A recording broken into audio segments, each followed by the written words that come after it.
औज़ुबिल्लाहिमिनश्शैतानिर्रजीम बिस्मिल्लाहिर्रहमानिर्रहीम। नाज़रीन, हींअर असां ज़ुल्फ़कार बाग में बीठा आहियूं। ज़ुल्फ़कार बाग मुख़्तलिफ़ सहूलतुनि खां जेको महरूम थी चुको आहे ऐं हिते अलाए केतिरा मसाइला आहिनि। जेकॾहिं सुबुह जो पार्क में माण्हू वॉक करण जॾहिं अचनि था त हिते शराब जी शीशियूं ॾिठी वियूं आहिनि, उहे पयूं आहिनि रोज़ाने जी बुनियाद ते। यानी राति जो देरि सां ऊंदहि हुअण सबबु हिते शराब पीअनि था ऐं हिन एरिया जो माहौल अञा वधीक ख़राब थो थिए। उन खां पोइ ही चिल्ड्रन पार्क पब्लिक पार्क आहे। हिन में हक़ीक़त में पाणी जी सहूलियत हुअणु घुरिजे, गुल बूटा ज़बरदस्त नमूने ॾिसण में अचनि ऐं छबर हुअणु घुरिजे। पर तव्हां किथे ॾिसंदो त मुख़्तलिफ़ हंधनि ते छबर आहे ई कोन ऐं उन खां पोइ वण कटे उहा बि जेको आहे खपाए विया आहिनि। हिते को नज़रसानी करण वारो कोन्हे को। हिते अलाए केतिरा माली एम्प्लॉय भर्ती थियल आहिनि, पर अफ़सोस सां चवंदुसि मूंखे त को नज़र हींअर ते अचे ई कोन थो।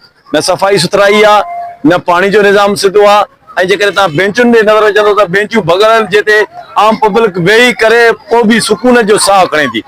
पर ॾिसूं था परे साइड जेकॾहिं टांकी लॻल आहे जेकी पाणीअ जी आहे, उहो प्लांट बंदि आहे।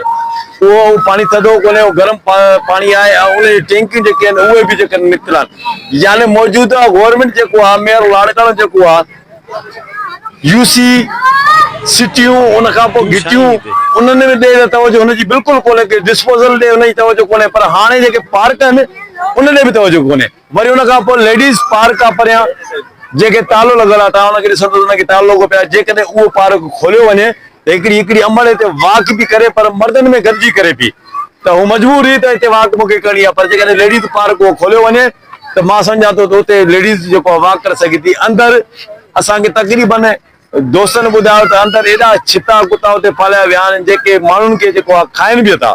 हिकु असां वटि वैक्सीन कोन, हिकु असां वटि दवाऊं कोन, ॿियो जेकॾहिं असां सां अहिड़ी वेदन कई वेंदी त हिननि पार्कनि जो अॻिते हली छा हाल थींदो। सो पब्लिक डिमांड इहा आहे, पब्लिक कमेंट्स ॾियण खां लहराए थी। हुननि खे ख़बर आहे त कुझु थींदो कोन, इन जे करे पब्लिक ॻाल्हाइण खां लहराए थी।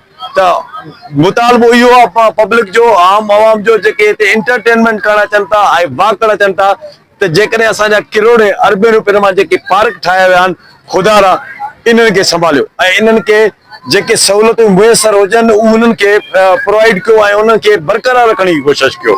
इंशाअल्लाह लाड़काणे जे नए मसइले ते वरी हाज़िर थींदासीं। तेसीं ताईं ॾियो इजाज़त, महिरबानी।